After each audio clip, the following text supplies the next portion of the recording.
அருட்பெருஞ்சோதி. எல்லா உயிர்களும் இன்புற்று வாழ்க, வள்ளல் மலரடி வாழ்க வாழ்க. இன்றைக்கு நம்முடைய கலைஞர் நகர் வள்ளலார் சன்மார்க்க சங்கத்தின் சார்பாக ஒவ்வொரு செவ்வாய்க்கிழமையும் நடைபெறும் கூட்டம் மழை காரணமாக இன்றைக்கு காணொளி வாயிலாக நடைபெற்றுக் கொண்டிருக்கிறது. இந்த காணொளியிலே இணைந்திருக்கின்ற அத்தனை பேருடைய திருவடிகளையும் வள்ளல் பெருமானின் தெய்வ திருவடிகளாக நினைந்து போற்றி தொட்டு வணங்கி எனக்கிட்ட பணியை செய்ய விழைகின்றேன். எனக்கு கொடுத்திருக்கிற தலைப்பு திருவருட்பாவும் திருமுறைகளும் என்ற தலைப்பை நம்முடைய ராஜேந்திரன் ஐயா கொடுத்திருக்கிறார். இந்த தலைப்பு மிக ஒரு ஆழமான தலைப்பு. இந்த தலைப்பை எப்படி வேண்டுமானாலும் நாம் புரிந்து கொள்ள முடியும். திருவருட்பா 6 திருமுறைகள், இது 6ஆ பிரிச்சிருக்கிறது.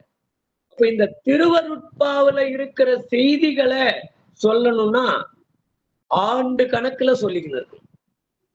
நம்முடைய வாழ்நாள் போதாது. அந்த அளவிற்கான செய்திகள் திருவருட்பா 6 திருமுறைகளிலும் இருக்கு.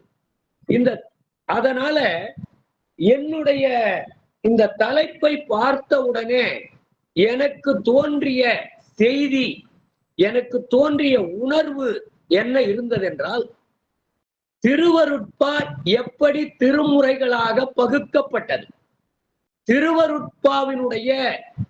திருவருட்பா இது நமக்கு கையிலே ஒரு புத்தகமாக கிடைப்பதற்கு முன்பாக என்ன நிலை இருந்தது? ஒரு நூலாக நம்முடைய கைகளிலே தழுவதற்கு, கையிலே தவழுவதற்கு காரணமாக இருந்தவர்கள் யார் யார்?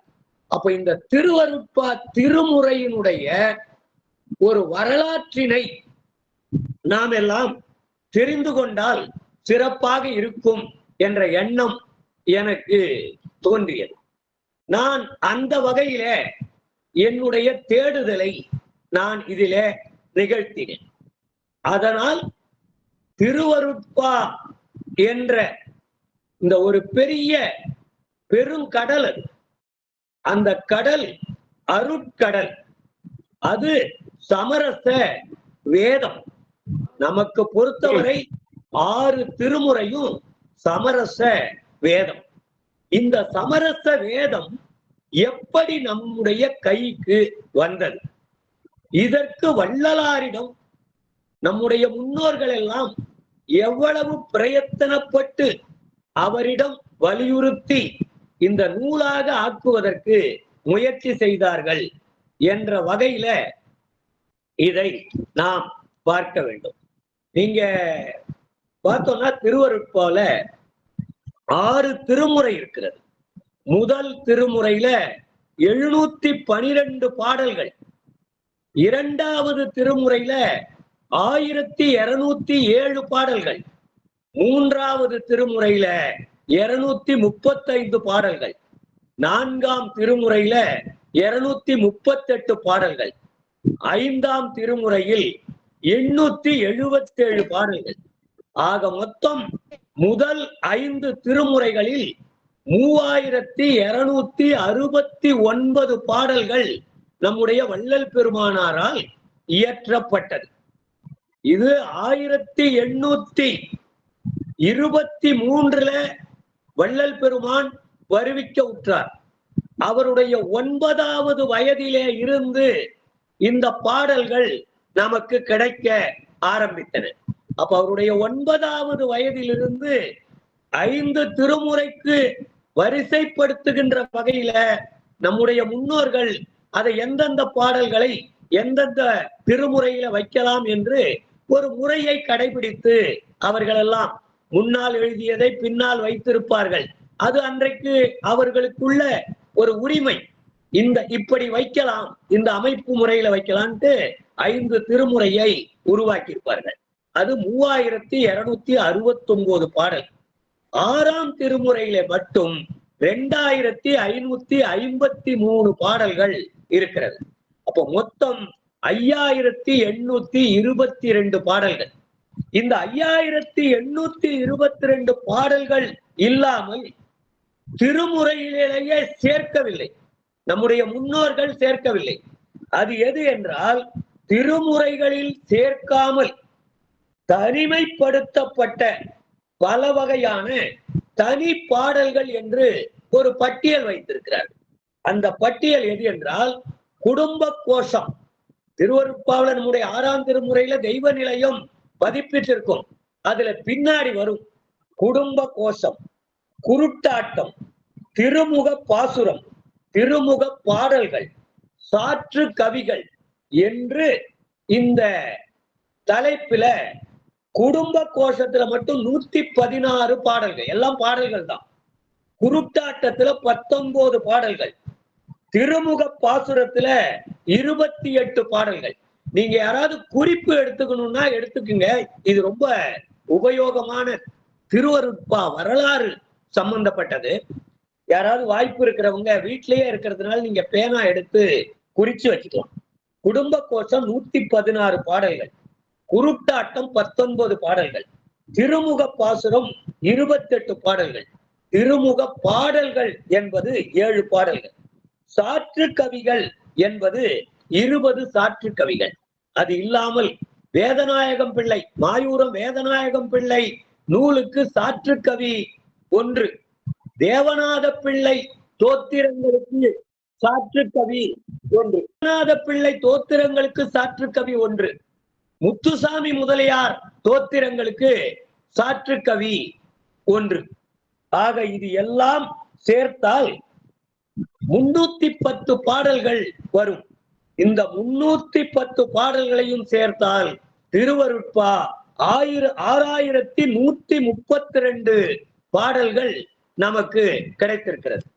பொதுவாக இந்த தனிப்பாடல்களை எல்லாம் விட்டு பார்த்தால் பாலகிருஷ்ண பிள்ளை 12 நூல்களை 1931ஆம் ஆண்டிலே இருந்து 1958ஆம் ஆண்டு வரை இந்த 6 திருமுறைகளையும் தொகுத்திருப்பார்.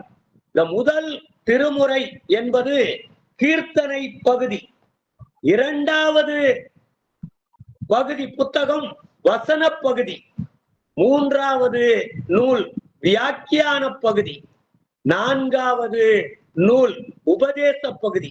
இதுலதான் இந்த பேர் உபதேசம்லாம் சொல்லியிருப்பார், உபதேச பகுதி.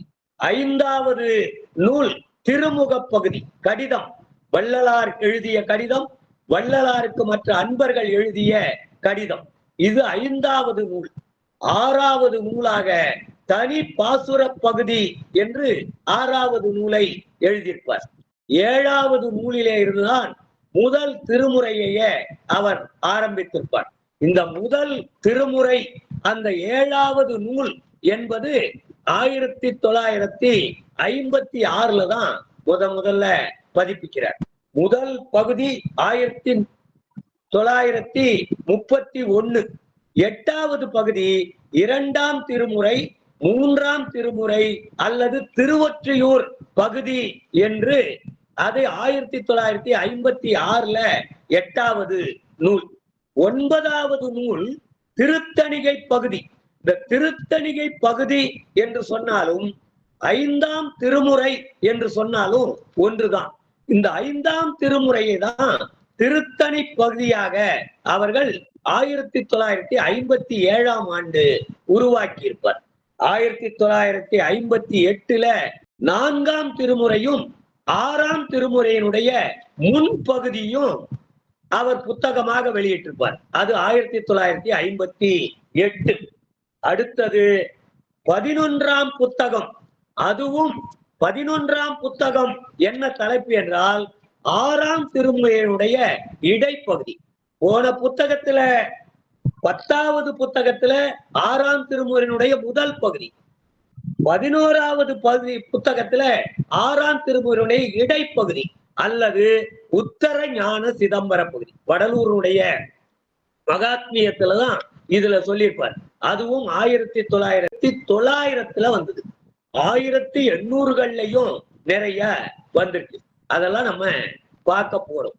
இதுல நிறைய செய்திகள் இருக்கிறது. வள்ளல் பெருமான் இந்த 6 திருமுறையை வெளியிடுவதற்கு இறுக்கம் ரத்தின முதலியார் ஒரு பெரிய போராட்டத்தையே நடத்தியிருப்பார். அது என்னன்னா 1860வது ஆண்டு வள்ளலாருக்கு இறுக்கம் ரத்தின முதலியார் ஒரு கடிதம் எழுதுறார். பாடல்கள், நீங்க எழுதிய பாடல்களை எல்லாம் வங்கியில் அனுப்பி, அத பார்சல்ல தபால் மூலமா எனக்கு அனுப்பி என்னிடம் சேர்க்கின்ற பரியந்தம், என்னிடம் சேர்க்கின்ற வரையில் நான் ஒருவேளை போஜனம்தான் செய்வேன் என்று கருங்குழிக்கு மடல் எழுதுறார். 1860 கருங்குழியில தான் வள்ளல் பெருமான் இருக்கிறார். 1867 தான் வடலூர் தர்மசாலைக்கு வள்ளல் பெருமான் இடம்பெயர்கிறார். அப்ப 1860 அவருடைய பாடல்கள் எல்லாம் கைவசத்திலே இருக்கின்ற பாடல்களை எல்லாம் நீங்கள் எனக்கு தபாலிலே என்னிடம் சேர்த்தால்தான் நான் அதுவரை ஒருவேளை போஜனம் தான் சாப்பிடுவேன். 3 வேளை எல்லாரும் சாப்பிடுவோம்ல.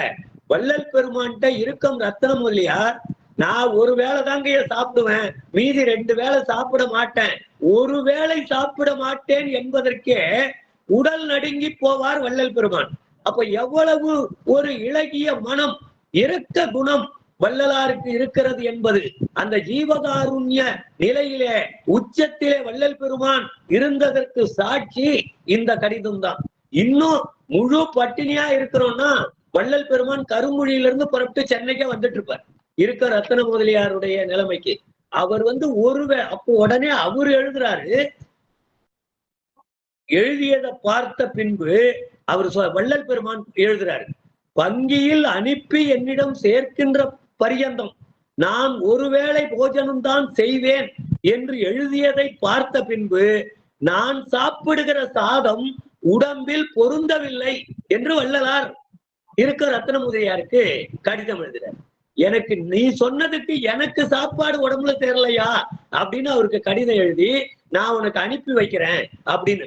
அப்போ அதுக்கப்புறம் ஒரு 2 மாதத்திற்கு பின்பு அவசியம் வந்து சேரும், நான் உனக்கு 2 மாசத்துல எல்லாத்தையும் சேர்த்து எங்கெங்கெல்லாம் இருக்கும். வள்ளல் பெருமான் எப்படின்னா எந்த தலைப்பையும் எந்த பாடலுக்கும் எழுதல, அப்படியே எழுதி எழுதி பேப்பரா எழுதி வச்சிருக்கிறார். அதையெல்லாம் தொகுத்து நான் உனக்கு அனுப்பி வைக்கிறேன், ஒரு 2 மாசம் ஆகும் அப்படின்னு சொல்லி, நீ அதுக்காக சாப்பிடாம இருக்காதப்பா, நீ சாப்பிடு அப்படின்னு சொல்லி அவரை சாப்பிட வச்சிருவார். அதுக்காக அவர் ஒரு வேளை கூட பட்டினி கிடக்கல. வள்ளல் பெருமானாருடைய பெருங்கருணையினால அந்த நிகழ்வு நடக்குது. அப்போ 1860 வள்ளல் பெருமானாருடைய அனுமதியை பெற்றுவிட்டார். நான் உனக்கு அனுப்பி வைக்கிறேன்றாரு. இதையெல்லாம் தொகுத்து நூலாக 4 திருமுறை, முதல் 4 திருமுறை 1867. இதுல இன்னொரு செய்தி, தர்மசாலை ஆரம்பிப்பதற்கு முன்பாகவே 4 திருமுறை வெளிவந்து விட்டது. அது ஒரு புதிய செய்தி. 4 திருமுறை 1867 தான் தர்மசாலையும் கட்டி திறக்கிறார்கள். ஆனால் அதற்கு முன்பாகவே பிப்ரவரி 1867 4 திருமுறை வெளிவந்துடும். அப்போ வள்ளல் பெருமான் கிட்ட கேட்டு ஒரு 7 ஆண்டுகள் கழித்து இந்த புத்தகம் 4 திருமுறை வெளியில வருது. ஆனா இந்த 4 திருமுறை வெளியில வருவதற்கு முன்பாகவே நம்முடைய அன்பர்கள், வள்ளல் பெருமான் 9வது வயதிலிருந்தே கந்தக்கோட்டத்திலே போய் ஒருமையுடன் எனது திருமலரடி நினைக்கின்ற உத்தமர்தம் உறவு வேண்டும், இது 8வது பாடல் தெய்வமணி மாலையில. முதல் பாடல் திருவோங்கு அப்படின்னு ஆரம்பிக்கிற பாடல். இதையெல்லாம் கேட்டிருக்கின்ற அந்த ஐயர் அவர் என்ன பண்றாரு, இது ரொம்ப இனிமையா இருக்குதே, பாடல்கள்லாம் வர மக்கள்லாம் கடவுளை நோக்கி கும்பிடும் பொழுது இந்த பாடலை பாடிய கடவுளை வணங்குறாங்க. அப்ப இந்த கடவுளை வணங்கும் பொழுது அந்த ஐயர் என்ன பண்றாரு, அதை எழுதி வைக்கிறார். வள்ளலார் பாட பாட அவர் எழுதி வைக்கிறார். ரெண்டு, ஒண்ணு தெய்வமணி மாலை, இன்னொன்னு கந்தர் சரணப்பத்து. கந்தரை பற்றி, அதாவது கந்தசாமி கோயில் தான் அது. கந்தசாமி கோயில்ல 2 பதிகம் இருக்குது, 2 சாப்டர். ஒண்ணு தெய்வமணி மாலை, இன்னொன்னு கந்தர் சரணப்பத்து. இதுல 31 பாடல் தெய்வமணி மாலையில, கந்தர் சரணப்பத்துல 10 பாடல்கள். அப்ப இந்த 31 10 41 பாடலையும் முதலாக திருவருட்பாவினுடைய முதல் பதிப்பு எங்க நடக்குதுன்னா சென்னையில, தருமமிகு சென்னையில் கந்த கோட்டத்துலதான் நடக்குது. அத யார் வெளியிடுவது என்றால், இந்த 1867 நம்முடைய இருக்கா ரத்ன முதலியார், தொழுவூர் வேலாயுத முதலியார் போன்றவர்கள் எல்லாம் முயற்சி செய்து இந்த பாடலை வெளிக்கொண்டு வருகிறார்கள். ஆனால் அதற்கு 16 ஆண்டுகளுக்கு முன்பாகவே 1851 ஆண்டே தெய்வமணி மாலையும் கந்தர் சரணப்பத்தும் வெளியிடப்பட்டு விட்டது. அதை வெளியிட்டது யார் என்றால், அதுல ரொம்ப முக்கியமான செய்தி, தெய்வமணி மாலை 1851 வள்ளலாருக்கு 18 வயதப்பு. தெய்வமணி மாலை 31 பாடலையும் கந்தர் சரணப்பத்து 10 பாடல்களையும் பாளையம் முத்து செட்டியார் என்பவருடைய விருப்பப்படி காயாறு ஞான சுந்தர ஐயரால் வெளியிடப்பட்டது. இப்போ இந்த கோயில் இருக்க கந்தசாமி கோயில், அது செட்டியார்களுக்கான கோயில். இன்றைக்கும் செட்டியார்கள் தான் அதில முக்கிய பங்கு வகிப்பார்கள். இப்படி முதலாக 1851, இந்த 1851 இன்னொரு விசேஷம் இருக்கிறது. இந்த 1851 ஆண்டுதான் ஒழிவில் ஒடுக்கம் நூல் முதலாக வள்ளல் பெருமானாரால் வெளியிடப்பட்டது. ஆனால் அப்பொழுது வள்ளல் பெருமான் தன்னுடைய நூல்களை வெளியிட வேண்டும் என்ற எண்ணம் இல்லாமல் இன்னொரு நூல், வாழி கண்ணுடைய வள்ளல் எழுதிய நூலை, திருப்போரூர் சிதம்பர சுவாமிகள் உரை எழுதிய நூலை, அதற்கு ஒரு சாற்று கவி ஒன்று தந்து அது ஒரு பாடலுக்கு ஒரு விளக்கத்தை மட்டும் எழுதி அந்த நூலை தன்னுடைய 18வது வயதில வெளியிட்டார். அதே ஆண்டுதான் வள்ளல் பெருமானாருடைய நூல் முதலாக தெய்வமணி மாலை, கந்தர் சரணப்பத்து என்ற 2 பகுதிகளையும் சேர்ந்த ஒரு சிறு நூல் வெளியிடப்பட்டது. அது ஒரு செய்தி. இன்னொன்று, மனுமுறை கண்ட வாசகம். தன்னுடைய 21வது வயதில் சென்னை சாஸ்திர விளக்க சங்கத்தாரால் அவர்கள் கேட்கிறார்கள் வள்ளலாரிடம், மாணவர்களுக்கு நீதி போதனையாக சொல்லப்பட வேண்டிய செய்திகள் அடங்கிய மாதிரி நீங்க ஒரு நூல் எழுதி தரணும்னு சொல்லி நம்ம உரைநடையில இருக்கிற மனுமுறை கண்ட வாசகம் எழுதி, மனு முறை கண்ட வாசகம். மனு என்பது மனுநீதி சோழனை குறிக்கும். இந்த மனுநீதி சோழன் ஒரு முறையை அவன் கடைபிடித்து ஆட்சியை செய்து வருகிறான். அந்த முறையை நமக்கு வெளிப்படுத்துகின்ற வகையில அதை வெளிப்படுத்துகின்ற வகையில மனுமுறை கண்ட வாசகம். இது எல்லாம் சேக்கிழார் எழுதிய பெரிய புராணத்தில இருக்கிற மனுவை பற்றிய ஒரு செய்தி இருக்கிறது. அதை அடிப்படையாக வைத்துக் கொண்டு வள்ளல் பெருமான் இவருடைய கற்பனையையும் சேர்த்து திருவாரூருடைய சிறப்பு, சோழ நாட்டினுடைய சிறப்பு, சோழ மன்னனுடைய சிறப்பு, அவன் ஆட்சி செய்யக்கூடிய திறன், இதையெல்லாம் கணக்கிலே எடுத்துக்கொண்டு ஜூன் 1854 மனுமுறை கண்ட வாசகம். இது இந்த நூல் மனு தர்மம் என்று நாம் எல்லாம் வர்ணாசிரம தர்மத்தில சொல்லி இருக்கிறார்களே, அந்த மனு தர்மத்திற்கு எதிர் நிலையில இருந்து எழுதிய பாடல் இந்த பாடல். இந்த பாடல் மனு தர்மத்திற்கு எதிராக. மனு தர்மம் என்றால் ஒரு குலத்திற்கு ஒரு நீதி, ஒரு ஜாதிக்கு ஒரு நீதி என்ற நிலையில இருக்கும்.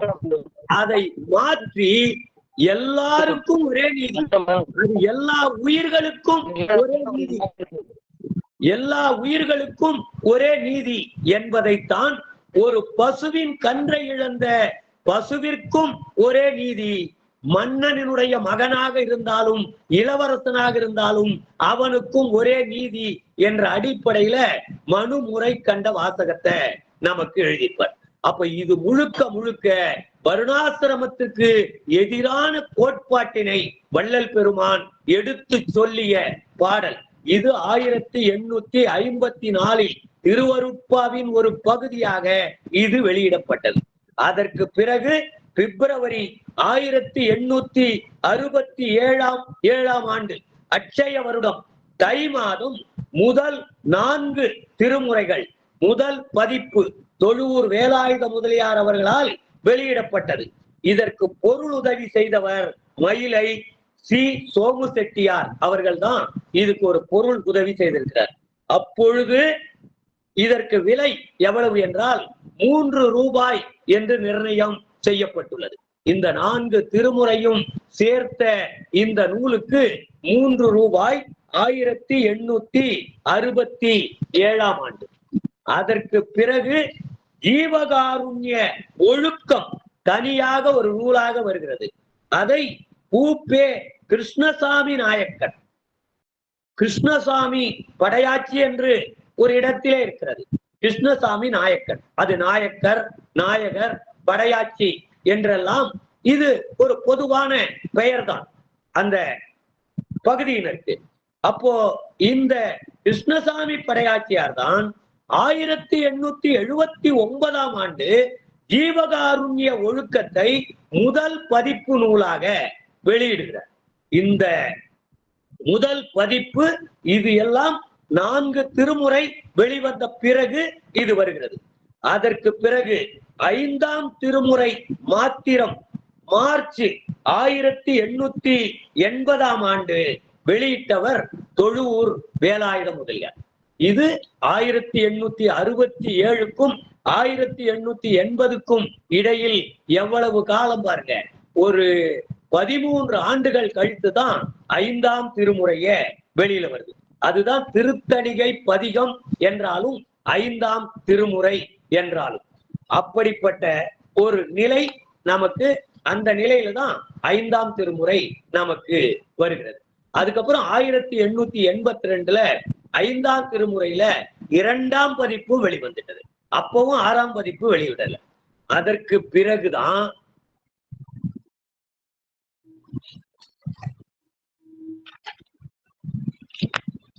திருவருட்பா 6ஆம் திருமுறை 1885 ஆண்டு மார்ச் மாதம் இது வெளிவருது.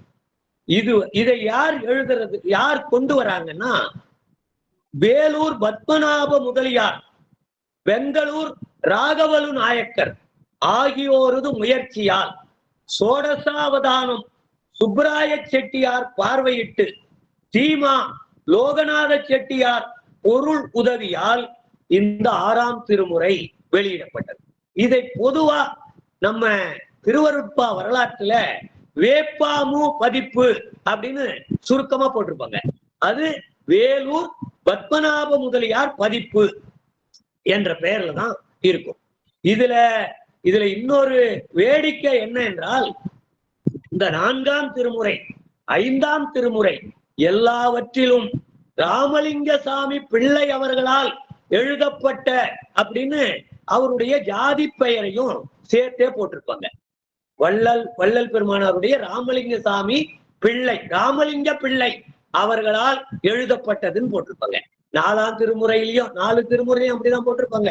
5ஆம் திருமுறை 6ஆம் திருமுறையில தான் 1885ல இது 6ஆம் திருமுறை மட்டும். அதுல திருஅருட்பிரகாசர் சிதம்பரம் ராமலிங்க சுவாமி அவர்களால் எழுதப்பட்டதுன்னு அதுல அந்த ஜாதி பெயர் அதிலே இருந்துதான் குறிக்கப்படுவது இல்லை என்ற மரபு பின்பற்றப்படுது. இதுல நம்ம பார்க்கும் பொழுது தெரிகிறது. அடுத்தது 1886 மனுமுறை கண்ட வாசகம் சென்னை சாஸ்திர விளக்க சங்கத்தார் அதனை திரும்ப 2ஆம் பதிப்பு கொண்டு வராங்க. அதுக்கப்புறம் 1887 முதல் 4 திருமுறை 2ஆம் பதிப்பு தொழுவூரார் வெளியிடுகிறார். அதுக்கப்புறம்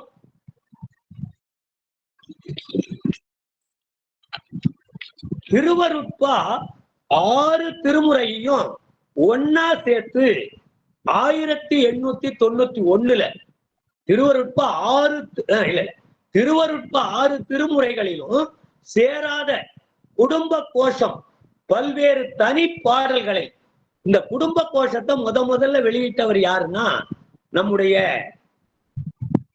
சபாபதி சிவாச்சாரியர். இது ஆச்சரியமான செய்தியா இருக்கும். ஆனா அவர் குடும்ப கோஷத்தை வெளியிட்டிருப்பார். இந்த குடும்ப கோஷத்துல இன்னொரு செய்தி இருக்கு. அதுல சஞ்சலன் ஒரு கேரக்டர் வரும். அதுல அந்த கதாநாயகன் பெயர் சஞ்சலன். இந்த சஞ்சலனை நம்ம பார்த்தோம்னா வள்ளல் பெருமானாருடைய இளமை காலத்தை குறிப்பிடுவது போன்று தெரியும். இந்த வரலாற்றுல வள்ளலாருடைய வரலாறாகவே இது இருக்கிறதோ என்று நாம் சந்தேகப்படக்கூடிய வகையில வள்ளல் பெருமான் அதை எழுதியிருப்பார். வள்ளல் பெருமான் தான் எழுதியிருக்கிறார். அதை ஒரு சுயசரிதை மாதிரி எழுதியிருப்பார். ஆனா அந்த காலத்திலேயே இல்ல அது வள்ளல் பெருமானை பத்தி சொன்னதில்ல. அவருக்கு நம்ம எப்பவுமே சன்மார்க்கிகள் ஒண்ணு சொன்னா இன்னொன்னு மாத்தி அது இல்லைன்னு சொல்லுவோம்ல, அந்த மறுப்பு அப்பொழுதே வந்திருக்கு. அப்ப என்ன ஆயிடுச்சுன்னா இது அப்படி இல்லை. அதனால அந்த விவாதம் அப்படி இப்ப படிச்சு பார்த்தா கூட நம்ம அது வள்ளல் பெருமான் போன்ற சாயையை சொல்லிருக்கும், சாயல் இருக்கும். அதை படித்து பார்த்தால் குடும்ப கோஷம், குருட்டாட்டம் இது எல்லாம் 6ஆம் திருமுறையில கடைசியில இருக்கும். அந்த திருமுறையெல்லாம் வரிசைப்படுத்தாத தனி பகுதியா இருக்கும். நான் இப்ப எழுதுற வள்ளல் பெருமானாருடைய அகச்சான்று பாடல்கள்ல இந்த குடும்ப கோஷத்தை கொண்டு வந்திருக்கு. அதுல அந்த பகுதி அதை நம்ம ஊன்றி படிக்கணும். அது 6 திருமுறைகள்ல சேராத குடும்ப கோஷம் சபாபதி சிவாச்சாரியார் 1891 எப்படி ஞான சபையினுடைய பூசகர், ஞான சபையினுடைய வழிபாட்டு முறையை அதை செய்து கொண்டிருப்பவர், அவர் தான் லிங்கம் வச்சவர். அவர் தான் அங்க நிறைய அந்த சமயம் சார்ந்த சில செய்திகள் செய்தார். ஆனால் அப்பொழுது கூட இந்த குடும்ப கோஷத்தை அவர் வெளியிட்டிருக்கிறார். அடுத்தது அது இன்னொரு செய்தி அவரை பத்திய 1894 அகவலை மட்டும் தனி புத்தகமாக அவர் வெளியிட்டிருக்கிறார். சபாபதி சிவாச்சாரியர் அகவலை மட்டும் தனி புத்தகம், குடும்ப கோஷம் ஒரு தனி புத்தகம். அடுத்தது 1891 வள்ளல் பெருமானாரது வரலாற்றை சுருக்கமாக திருவருட்பிரகாச வள்ளலார் சரித்திர சங்கிரகம் என்ற பெயரில் 82 பக்க நூலை வெளியிடப்பட்டிருக்கிறது. இதுவும் நம்முடைய சபாபதி சிவாச்சாரியர். அடுத்தது 1892 1885 வள்ளல் பெருமானாருக்கு பின்னால் பின்னொட்டாக இருந்த ஜாதி பெயரை நீக்கி 1885 வேலூர் பத்மநாப முதலியார் அந்த பதிப்புல சாதி பெயரை நீக்காச்சு. ஆனால் 1892 ஆண்டு 6 திருமுறையையும் ஒன்றாக சேர்த்து பொன்னேரி சுந்தரம் பிள்ளை அவர்கள் ஒரு மொத்தமும் ஒரு பதிப்பாக வெளியிட்டிருப்பார். அது போசு பி பொன்னேரி சுந்தரம் பிள்ளை அப்படின்னுதான். இது போசு பி பதிப்பு அப்படின்னு சொல்லுவாங்க. இது அவர் திரட்டி தரார். இந்த 6 திருமுறையும் ஒன்றா திரட்டி தரார். அந்த அட்டையில சிதம்பரம் ராமலிங்க பிள்ளை அவர்கள் இயற்றிய அப்படின்னு திரும்ப அந்த பின்னொட்டு சேர்க்கப்படும். அது ஒரு செய்தி. இந்த ஆய்வுல இந்த செய்தியை எதையும் நம்ம மறைக்க கூடாது. ஆனால் பின்னாடி சாமு கந்தசாமி பிள்ளை அவர் 1893 ஜீவகாருண்ய ஒழுக்கத்தை சிறு நூலா வெளியிட்டிருப்பார். அந்த நூல்ல ஜாதி பெயரை எடுத்துருவார். அவர் சாமு கந்தசாமி பிள்ளை தான். இன்னும் கேட்டீங்கன்னா வள்ளலாருடைய அந்த சமூகத்தை சார்ந்தவர். அவர் அதை எடுத்துருவார். அதுக்கப்புறம் 1923 அவர் பிரபந்த திரட்டு எழுதுவார். அதிலேயும் ஜாதி பெயர் இருக்காது. 1924 பச்சை அட்டை போட்ட 6 திருமுறைகளையும் அடங்கிய ஒரு பகுதியை சாமு கந்தசாமி பிள்ளை அவர்கள் வெளியிட்டிருப்பார். அதிலேயும் சாதி பெயர் வள்ளலாருக்கு போடவில்லை. அப்போ பொன்னேரி சுந்தரம் பிள்ளை அவர்களுடைய அந்த பதிப்பு இவர் திரட்டி தரார். அதாவது அஷ்டாவதானி என்று சொல்லக்கூடிய பூவை கல்யாண சுந்தர முதலியார், பூந்தமல்லி கல்யாண சுந்தர முதலியார் பார்வையிட்டு பிரிங்கி மாநகரம் ராமசாமி முதலியாரால் பதிக்கப்பெற்றது. பொன்னேரி சுந்தரம் பிள்ளை அவருடைய பதிப்பு யாரால் பதிப்பிக்கப்பட்டதுன்னா பிரிங்கி மாநகரம் ராமசாமி முதலியாரால் பதிக்கப்பட்டது. நான் இது பிரிங்கி மாநகரம் அப்படின்னு இருக்குதே, அது எந்த மாவட்டத்துல இருக்குதுன்னு சொல்லி தேடி பார்த்தேன். அந்த மாதிரி ஒரு மாநகரம் தமிழ்நாட்டிலேயோ இந்தியாவிலேயோ கிடையாது. ஆனால் இந்த பிரிங்கி மாநகரம் என்ற பெயர் என்ன என்றால், அவர் வச்சிருக்கிற பிரஸுக்கு பேரு பிரிங்கி மாநகரம், அச்சு இயந்திர சாலைக்கு பிரிங்கி மாநகரம் என்று பெயர் வைத்திருக்கிறார். அப்ப இந்த பிரிங்கி மாநகரம் என்ற அச்சு இயந்திர சாலையில பதிப்பிக்கப்பட்டது என்பதுதான் இந்த பிரிங்கி மாநகரத்தினுடைய அந்த சுருக்கமான ஒரு வரலாறு. அப்புறம் 1893 சாமு கந்தசாமி சபாபதி, அதாவது காரணப்பட்டு சாமு கந்தசாமி பிள்ளை அவர்கள் சபாபதி சிவாச்சாரியாருடைய வேண்டுகோளுக்கு இணங்கி, சபாபதி சிவாச்சாரியார் தான் சொல்றாரு, ஐயா நான் ஏற்கனவே அகவல்லாம் போட்டேன், ஏற்கனவே அவருடைய குடும்ப கோஷத்தை வெளியிட்டேன், ஜீவகாருண்ய ஒழுக்கத்தை தனி புத்தகமா போட்டு கொடுங்க அப்படின்னு சிவாச்சாரியார் கேட்கிறாரு. காரணப்பட்டு சாமு கந்தசாமி பிள்ளை அவர்கள் அந்த ஜீவகாருண்ய ஒழுக்கத்தை சிறு நூலாக வடிவமைத்து வெளியிடுறார். அடுத்தது திருவருட்பா 6 திருமுறைகள். இது பிரிங்கி மாநகரத்துல 6 திருமுறை, பொன்னேரி சுந்தரம் பிள்ளை அவர்கள் 6 திருமுறையும் சேர்த்து ஒண்ணு வெளியிட்டாருன்றத நம்ம பார்த்தோம் 1892. அதற்கு பிறகு 1996 பிரிங்கி மாநகரம் ராமசாமி முதலியார் அவர்களே தனியா 6 திருமுறையும் ஒன்னா சேர்த்து பிரிங்கி மாநகரம் ராமசாமி முதலியார் பதிப்பு என்று 1896 பண்ணுவார். அதே வருஷம் அவருடைய மகன் நமச்சிவாய முதலியார், அவர் யாருன்னா பிரிங்கி மாநகரம் ராமசாமி முதலியாருடைய மகன். அவரும் ராமசாமி முதலியார் பதிப்பு போலவே இத 6 திருமுறையும் ஒன்னா சேர்த்து பதிப்பிடுறார். ஆனா அது அவ்வளவா பிரபலம் ஆகல. இன்றைக்கும் நம்முடைய கையில கிடைக்கல. ராமசாமி முதலியார் பதிப்பு கிடைக்கிறது. அதற்கு பிறகு 1903 திருவருட்பா 6 திருமுறைகளையும் ஒன்றாக சேர்த்து ஆனூர் எத்திராஜிலூர் பதிப்புன்னு ஒரு நூல் வெளிவருது. 1904 இங்கித மாலைக்கு ஒரு விளக்க உரை காஞ்சிபுரம் ராமசாமி நாயுடு முதல் பதிப்பாக அவர் வெளியிட்டார். 1908 திருவருட்பா 6 திருமுறைகளிலும் பிரிங்கி மாநகரம் ராமசாமி முதலியார் மறுபதிப்பு செய்கிறார். அதுக்கப்புறம் 1908 திருவருட்பா 6 திருமுறைகள் திருவேங்கட முதலியார் பதிப்பு என்று ஒன்று வருகிறது. அதற்கு பிறகு இலங்கையில முதல்ல வெளிநாட்டுல வள்ளல் பெருமான் நூல் பதிக்கப்பட்டது என்றால் அது இலங்கையில் தான்.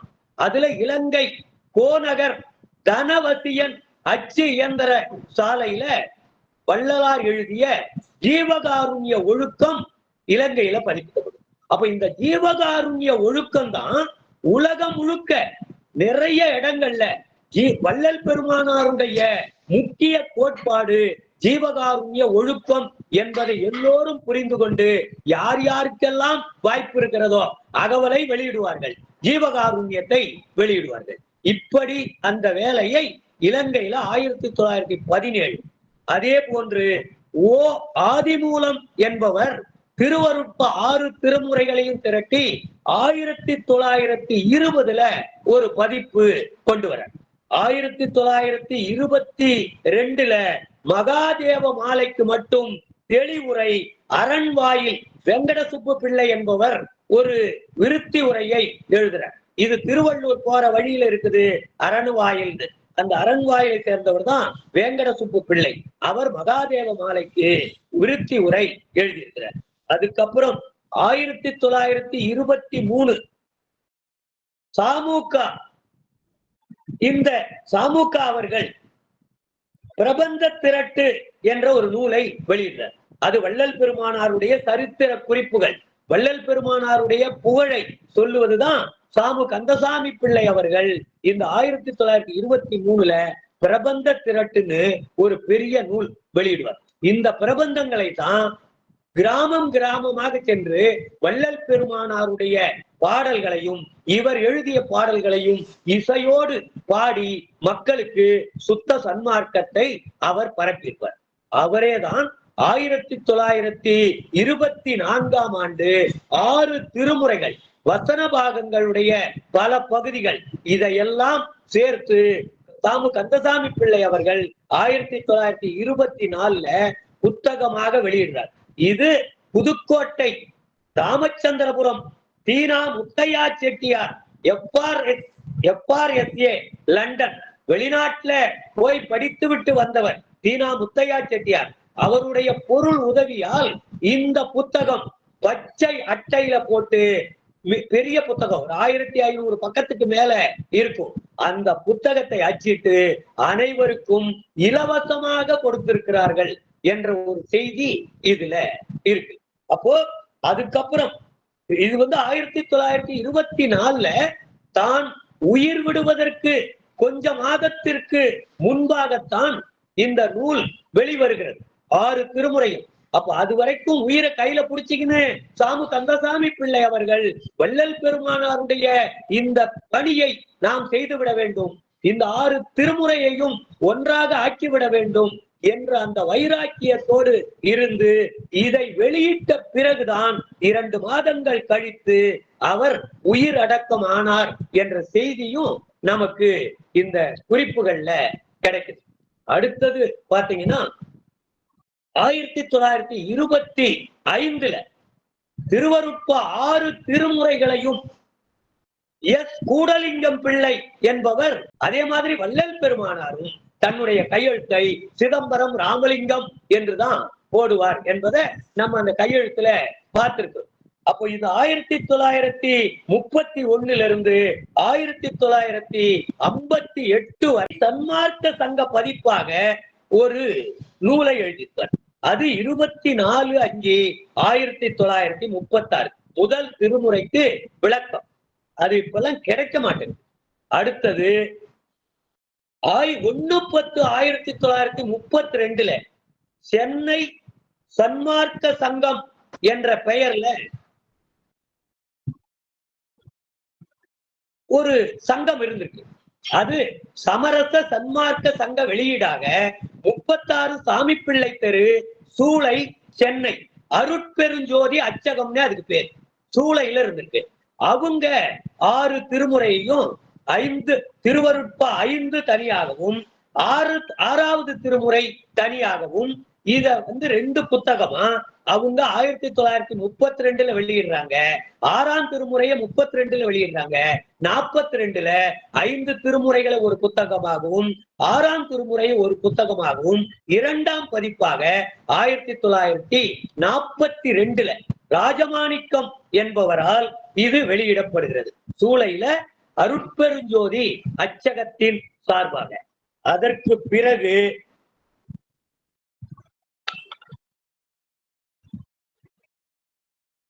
31/1 இந்த 58 அவருடைய பதிப்பு பணியை பாலகிருஷ்ண பிள்ளை நிறைவு செய்துடுவார்.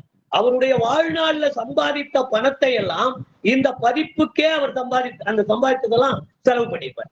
அவர் குடும்பத்தை கூட அவ்வளவு சரியா கவனிக்கல. அந்த சமயத்துல 58 நிறைவுல முடிவு, 31/8/1960 இறந்துருவார். அப்பா மறைஞ்சிருவார். அப்ப அதுக்கப்புறம் ஒரு 1.5 ஆண்டு காலம் தான் அவர் உயிரோட இருக்கிறாரு. அதுக்கப்புறம் அவருடைய அவரு நிறைய திட்டம் வச்சிருந்தார். பாலகிருஷ்ண பிள்ளை நம்ம திருவருட்பா தொடர்பா நீங்க வடலூர்ல பார்த்தோம்னா அந்த முன் மண்டபத்துல திருவருட்பாவில அவரு தேர்ந்தெடுத்து கொடுத்த பாடல்கள் தான் கிருபானந்த வாரியார் அதுல புனரமைப்பு பண்ணும் பொழுது அந்த பாடலை கிருபானந்த வாரியாரே கேட்டு பாலகிருஷ்ண பிள்ளை கிட்ட கேட்டு, நீங்க தேர்ந்தெடுத்து கொடுக்கிற பாடலை நம்ம இந்த கட்டிடத்துக்குள்ள உள் அரங்குல பதிச்சிடலாம் சுவர்ல அப்படின்னு கேட்டு அதற்கு அந்த பாடலை எல்லாம் தேர்ந்தெடுத்து கொடுத்தவர் பாலகிருஷ்ண பிள்ளை தான். அப்படி முழுமையாக தன்னை சுத்த சன்மார்க்கத்துல இணைத்துக் கொண்டவர். அதே போன்று இந்த தெய்வ நிலையத்தை உருவாக்கியவர் பாலகிருஷ்ண பிள்ளை. அன்றைக்கு 1931 காலகட்டத்துல அவர் இந்து சமய அறநிலை துறை கிடையாது, அறநிலை வாரியம் என்று இருந்தது. அதுல கமிஷனரா இருக்கிறார், ஹைகோர்ட்ல நீதிபதியா இருக்கிறார். அப்படிப்பட்ட ஒரு கல்வி மாணவர். அப்படிப்பட்டவர் தான் அங்க நம்முடைய இவருடைய சபாபதி சிவாச்சாரியாருடைய பேரனிடமிருந்து அந்த நிலையை அவர் வாங்குறார். சிவாச்சாரியார் கிட்ட இருந்து, சிவாச்சாரியார் ஃபேமிலி கிட்ட இருந்து முழுக்க அவங்க ஒப்புதலோடைய அவர் பேசி வாங்கி இந்து சமய அறநிலை வாரியத்துல ஒப்படைச்சு, இந்து சமய அறநிலைய வாரியம் தான் இந்து சமய அறநிலைய துறையாக பின்னால் நாம் சுதந்திரம் அடைந்த பிறகு மாறுகிறது. இந்த 1931 20 ஏக்கர் தான் இந்த நிலத்துல.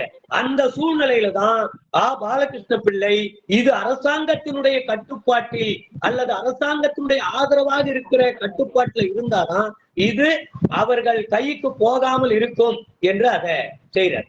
அதுக்கப்புறம் இன்னொரு செய்தி, அருட்பெருஞ்சோதி அகவல் கையெழுத்து முதல் பதிப்பு முதல்ல 1991 தான். நம்ம ஒரு ஐயா கொஞ்சம் மியூட் பண்ணிக்கங்க, யாராவது ஓப்பன்ல இருந்தீங்கன்னா. செங்கல்வராயன் மியூட் பண்ணிக்க. இத 1900 ஒரு பக்கம் வள்ளல் பெருமானாருடைய கையெழுத்து இருக்கும், ஒரு பக்கம் அச்சில இருக்கும். அந்த பதிப்பு முதல் வெளிவந்தது 31/1/1961. அதுக்கப்புறம் மறு அச்சு பலமுறை தெய்வ நிலையம் சார்பில் செங்கல்வராயன் ஆஃப் பண்ணிக்கீங்க ஐயா. செங்கல்வராயன் கேக்குதா? மியூட் பண்ணிக்கீங்க. இல்ல மைக்க ஆஃப் பண்ணுங்க. அப்புறம் 5 திருமுறைகள், 6ஆம் திருமுறை. இது ஒரு புதிய செய்தி. திருவொற்றியூர்ல இருக்கிற மடாலயம் இருக்கிற அந்த மடாலயத்தின் சார்பாக திருவருட்பா 5 திருமுறைகளையும் ஒரு புத்தகமாகவும், 6ஆம் திருமுறை ஒரு புத்தகமாகவும் திருவொற்றியூர் ஸ்ரீமத் ராமலிங்க சுவாமிகள் மடாலயம் வள்ளலார் பதிப்பகம் என்ற பெயர்ல அவங்க வெளியிட்டு இருக்கிறாங்க. அது 1964. அதற்கு அந்த நிலையில் அதற்கு பிறகு 1981 5 திருமுறைகள் தனியாகவும், 6ஆம் திருமுறை தனியாகவும், உரைநடை பகுதி தனியாகவும், சென்னை ராமலிங்கர் பணிமன்றம், இது பொள்ளாச்சி மகாலிங்கம் ஐயா அவர்களுடைய அமைப்பு. அந்த அமைப்பின் சார்பாக 1981 இங்க ஒரு நிகழ்ச்சி நடத்துவாங்க. 23 இருந்து 27 வரைக்கும் ஒரு நிகழ்ச்சி நடத்துறாங்க ஜூன் மாதத்துல 1981. அதுல முதல் 5 திருமுறை ஒரு நூலாகவும், 6ஆம் திருமுறை ஒரு நூலாகவும் அவங்க அதை வெளியிடுறாங்க. அதே போன்று 6ஆம் திருமுறையை மட்டும் துறவி கந்தசாமி 7/2/1982 துறவி கந்தசாமி சுத்த சன்மார்க்கத்துல தீவிரமா பணியாற்றிய ஒரு பெரியவர். அவர் 6ஆம் திருமுறையை மட்டும் துறவி கந்தசாமி அவர்களால் 7/2/1982 இது வெளியிடுற. அப்ப இந்த 46 நிலைகள்ல இந்த பதிப்பு 12 பதிப்பு 12 நூல் ஒருத்தர் வெளியிட்டிருப்பார் பாலகிருஷ்ண பிள்ளை. இந்த 46ல 12 போச்சுன்னா மீதி எல்லாம் தனித்தனியாக மற்றவர்கள் வெளியிட்டிருக்கிறாங்க. அப்ப வள்ளல் பெருமானாருடைய அந்த வரலாறு, அவருடைய அந்த பண்பு, அவருடைய நமக்கு தெரிவித்த கருத்துகள், இது எல்லாவற்றையும் நம்முடைய ஆட்கள் உள்வாங்கிக் கொண்டு இதையெல்லாம் செய்திருப்பாங்க. இந்த செய்திகளோட சில செய்திகளை நம்ம நேரம் ஆயிடுச்சுங்களையா இருக்கட்டாய் என்ன 1/4 மணி நேரம். சரி, இதுல இன்னும் 10 நிமிஷம் இருக்கு. சரிங்கய்யா, 10 நிமிஷம் கொஞ்சம் முன்ன பின்ன போனாலும் நம்ம பார்த்துக்கலாம். இதுதானே அது பண்ணிக்கலாம். நீங்க எல்லாரும் வாழ்த்துறை வழங்கின பிறகு கூட பேசுங்க பேசுங்க. இதுல நீங்க ஆரம்பிங்க, பேசுங்க. சரிங்க. சரி, நீங்க தொழுவூர் வேலாயுத முதலியார், வேலூர் பத்மநாப முதலியார், ஆடூர் சபாபதி, அதாவது சபாபதி சிவாச்சாரியார், பொன்னேரி சுந்தரம் பிள்ளை, பிரிங்கி மாநகரம் ராமசாமி முதலியார், அவருடைய மகன் நமசிவாய முதலியார், ஆனூர் எத்திராஜலு, கோபால் நாயகர், திருவேங்கட முதலியார், ஓ ஆதிமூலம், சாமு கந்தசாமி பிள்ளை, எஸ் கூடலிங்கம் பிள்ளை, மணி திருநாவுக்கரசு, ராகவலு நாயுடு, பாலகிருஷ்ண பிள்ளை, அருட்பெருஞ்சோதி அச்சகம் என்று சென்னையில வச்சிருந்த அந்த அச்சகம், ஒற்றியூர் மடாலயம், ஊரநடிகள், தெய்வ நிலையம் என்று பல பதிப்புகள் போட்டிருக்கும்.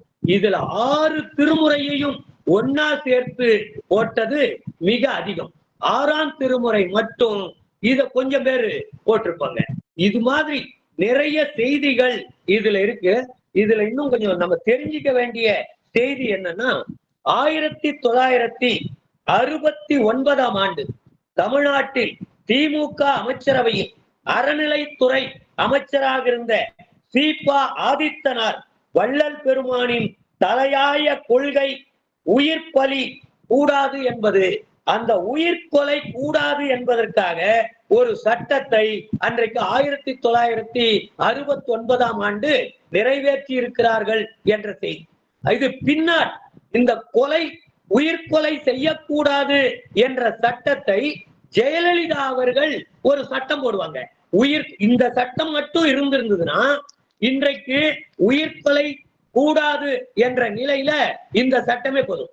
அவங்க ஒரு புது சட்டம் கொண்டு வந்து ஒரு தேர்தலுக்கு முன்பாக எந்த கோயிலிலும் பலியிடக்கூடாதுன்னு உயிர் பலி தடை சட்டம்னு ஒண்ணு கொண்டு வந்துருவாங்க. இந்த சட்டத்துக்கு எதிர்ப்பு தெரிவிச்சு மிகப்பெரிய போராட்டங்கள்லாம் நடந்தது. அதுக்கப்புறம் அதுல கொஞ்சம் பின்வாங்கி அந்த சட்டத்தை ரத்து பண்ணுவாங்க. இந்த சட்டத்தை ரத்து பண்ணும் பொழுது என்ன ரத்து ஆகுதுன்னா, இந்த சட்டமும் சேர்த்து ரத்தாகுது. வெள்ளைக்காரர்கள் போட்ட காலத்துல போட்ட சட்டமும் ரத்தாயிட்டதுனால திரும்ப கொண்டு வர்றதுல சில சட்ட சிக்கல் இருக்கதாக நம்முடைய சட்ட வல்லுநர்கள் சொல்றாங்க. அதே மாதிரி சென்னை 7 கிணறு பகுதி வடக்கு பகுதிக்கு வள்ளலார் நகர் என பெயர் மாற்றம் செய்ய சென்னை மாநகராட்சி தீர்மானம் 11/10/1971 சென்னை மாநகராட்சி தீர்மானம் போடுறாங்க. அந்த தீர்மானத்தை அடிப்படையாக வைத்து 23/1/1973 அதற்கு வள்ளலார் நகர் என பெயர் மாற்றம் செய்து GOMS நம்பர் 129 நாள் 23/1/1973 அரசு ஆணை வெளியிட்டு அந்த வடக்கு பகுதிக்கு, அதாவது 7 கிணறு பகுதியினுடைய வடக்கு பகுதிக்கு வள்ளலார் நகர் என்ற பெயர் மாற்றத்திற்கான அரசாணை எண் 129 நாள் 23/1/1973. அதே மாதிரி ஒரு சின்ன சின்ன செய்திகள் இருக்குது. அதுல 4/5/1988 சென்னை உயர் நீதிமன்றத்தின் நீதிபதியாக இருந்த மேதகு சாமிக்கண் ஐயா அவர்கள் தெய்வ நிலையம், சமயம், மதம் சாதி கடந்த அமைப்பு என்று கொண்டாரெட்டியார் அறக்கட்டளை வழக்கில் தீர்ப்பு வழங்கப்பட்டிருக்கிறது. இந்த சபை தெய்வ நிலையம் என்பது சாதிகளுக்கு அப்பாற்பட்டது, சமயங்களுக்கு அப்பாற்பட்டது, மத நெறிமுறைகளுக்கு அப்பாற்பட்டது என்று 4/5/1988 இந்த தீர்ப்பு வழங்கப்பட்டிருக்கிறது. அது அன்றைய இந்து ஆங்கில நாளிதழில் அந்த செய்தி வந்திருக்கிறது என்ற ஒரு குறிப்பு காணப்படுகிறது. அதுக்கப்புறம் வள்ளல் பெருமானாருடைய வரலாற்றை ஜோதி ராமலிங்கம் என்ற பெயர்ல ஒரு திரைப்படம் 1937 முதல்ல வந்த திரைப்படம் ஜோதி ராமலிங்கம். அது எடுத்தது ஜோதி பிக்சர்ஸ் சென்னை. அதுல வள்ளலாராக நடித்தவர் திருச்செந்தூர் தீட்சிதர் என்று அழைக்கப்படும் முத்து பாகவதர். கதை வசனம் மற்றும் தொழூர் வேலாயுத முதலியாராக நடித்தவர் பெயர் சரவண பவானந்தர். அந்த செய்தி ஒரு செய்தி 1937 வள்ளல் பெருமானாருடைய வரலாற்றை ஜோதி ராமலிங்கம் என்ற பெயர்ல எழுதியிருப்பாங்க. அதே போன்று நம்முடைய பொன்னேரி சுந்தரம் பிள்ளை அவருடைய பற்றிய ஒரு குறிப்பு. பொன்னேரி சுந்தரம் பிள்ளை என்பவர் யார் என்றால் பொன்னேரி பகுதியை சார்ந்தவர். அவர் வள்ளல் பெருமானாருடைய மூத்த சகோதரர் சபாபதி பிள்ளை அவருடைய மகளை திருமணம் செய்து கொண்ட வகையில சபாபதி பிள்ளைக்கு மருமகன் ஆவார். ஏன் மருமகன் ஆவார்னா வள்ளல் பெருமானாருடைய அண்ணனுடைய பொண்ணை கட்டியிருக்கிறார். அந்த பொண்ணுக்கு பேர் என்னன்னா, அதுதான் ரொம்ப முக்கியமானது, அந்த பெண்ணினுடைய பெயர் வடிவுடை மாணிக்கம். வள்ளல் பெருமானாருடைய அண்ணன் தன்னுடைய மகளுக்கு வடிவுடை மாணிக்கம் என்று பெயரை வச்சிருப்பார். அந்த வடிவுடை மாணிக்கத்தை திருமணம் செய்து கொண்ட காரணத்தினால் சுந்தரம் பிள்ளை வள்ளலாருக்கும் மருமகன் ஆகிறார், வள்ளலாருடைய அண்ணனுக்கும் மருமகன் ஆகிறார். அதுக்கப்புறம் சில செய்திகள் 25/1/1872 ஞான சபையில பணியாற்றுவதற்கு வள்ளல் பெருமானாரால் 2 பேர் நியமிக்கப்படுகிறார்கள். ஒருத்தர் கடலூரை சார்ந்த ரத்தினம் என்ற 8 வயது சிறுவன், இன்னொருவர் திருநெல்வேலியை சார்ந்த மழைச்சாமி என்ற 72 வயது முதியவர். வள்ளல் பெருமான் இந்த வழிபாட்டு விதி எப்படி இருக்க வேண்டும் என்று சொல்லும் பொழுது 12 வயதிற்கு கீழாக இருக்கணும், 72 வயதிற்கு முதியவர்களாக இருக்க வேண்டும் என்று சொல்லியிருப்பாரு. அந்த வகையில வள்ளல் பெருமானாரால் முதலாக நியமிக்கப்பட்டவர்கள் 25/1/1872 பூச நட்சத்திரத்தில் அந்த சபை, அது ஞான சபையிலுடைய வழிபாட்டை நடத்துவதற்கு 8 வயதான ரத்தினம், 72 வயதான திருநெல்வேலி மழைச்சாமி இங்கேயே தங்கியிருப்பார். நிறைய இடத்துல மழைச்சாமியை பற்றி வள்ளல் பெருமான் குறிப்பிட்டிருப்பார். அடுத்தது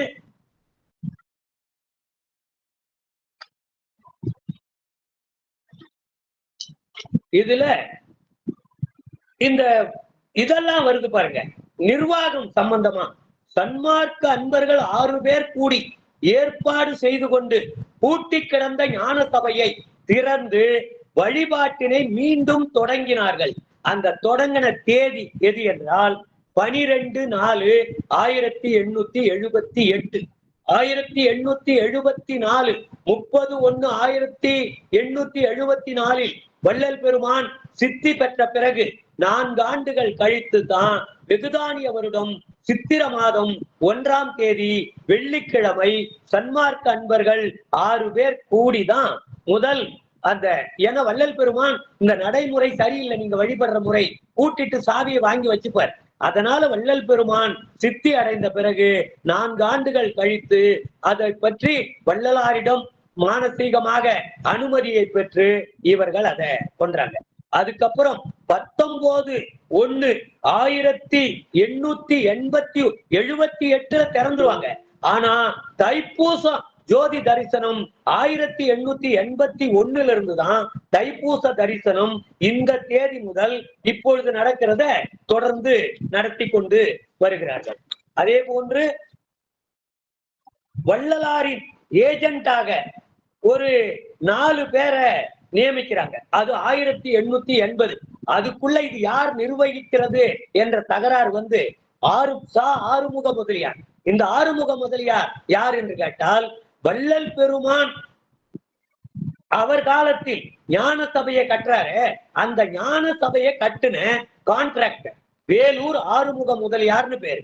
ஆனா சென்னையில தான் அவர் வசிச்சார். இந்த வேலூர் ஆறுமுக முதலியார் தான் அவரு வள்ளலாருடைய ஏஜென்டாக நம்முடைய அந்த நிர்வாகம் பண்ணுவதற்காக 4 அங்கத்தினர்களை நியமிக்கிறார்கள்.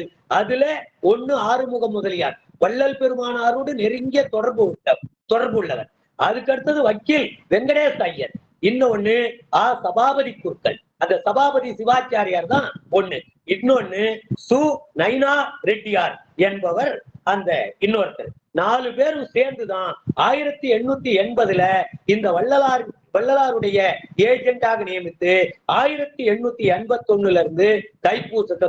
இந்த ஆறுமுக முதலியாரை பத்தி இன்னொரு சிறிய செய்தி இருக்கு. ஆறுமுக முதலியார் வள்ளல் பெருமானாரிடம் உரையாடுகிறார். ஞான சபையெல்லாம் கட்டியாச்சு. அப்ப வந்து வள்ளல் பெருமான் ஞான சபையை கட்டிட்டு அதுல வழிபாட்டு முறையெல்லாம் சரியா இல்லையேன்னு மன கிளேசத்துல இருக்கிறார். மனம் கொஞ்சம் அவருக்கு கொஞ்சம் கஷ்டமா இருக்கு. என்னடா அது நம்ம சொல்ற மாதிரி எதுவும் பண்ணாம இவங்க இஷ்டத்துக்கு ஏதோ பண்றாங்களே அப்படின்னு நினைச்சுக்கின்னு அதை பூட்டிட்டு சாவிய வாங்கலாமா அப்படின்னு நினைச்சுக்கின்னு இருக்கிற காலத்துல ஆறுமுக முதலியார் அவர்கிட்ட போய், ஐயா நீங்க ஏற்கனவே இன்னொரு 8 சாலை கட்டணும்னு சொன்னீங்களே இங்க நம்ம பெருவெளியில, நீங்க ஞான சபையை கட்டிட்டீங்க, தர்மசாலையை கட்டிட்டீங்க, இன்னும் 8 சாலை கட்டணும்னீங்களே, அதை இப்ப கட்டிடலாங்கய்யா அப்படின்னு அவர் கேட்கிறாரு. அவர் அப்போ வந்து வள்ளல் பெருமான் இதை வந்து ஆறுமுக முதலியார் பதிவு செய்திருக்கிறார். ஆறுமுக முதலியார் பதிவு செய்ததை நம்முடைய ஊரனடிகள் தன்னுடைய நூல்ல வடலூர் வரலாறு என்ற நூல்ல இதை பதிவு செய்திருக்கிறார். அது என்ன செய்தி என்றால், வள்ளல் பெருமான்கிட்ட இவர் கேட்ட உடனே அவர் நீங்க எதுவும் பண்ண வேணாங்கய்யா, எதுவும் கட்ட வேணாம், எதிர்காலத்தில் ஆண்டவரே தனக்கு தேவையானத இந்த 8 சாலையை அவரே ராஜாங்கத்தார் முன்னிலையில் கட்டிக்கொள்வார், நீங்க அதுவரை செத்த நாய்களை போல் கிடங்கள் அப்படின்னு இந்த வார்த்தையை சொல்லியிருக்கிறார். இத ஆறுமுக முதலியாரே அவர் வாயால சொல்லி குறிப்பு எடுத்து வச்சிருக்கிறாங்க. செத்த நாய்களை போல் கிடங்குன்னா நீங்க இதுக்காக போராட்டமோ எதுவும் பண்ண வேணாம், அசைவில்லாமல் இருங்கள் என்று ஆறுமுக முதலியாருக்கு சொல்லியிருப்பார். அவர் அதை மறைக்காம அதை வெளிக்கொண்டிருப்பார். இது ஆறுமுக முதலியாருடைய அந்த செய்தி. அதுக்கப்புறம் 13/6/1878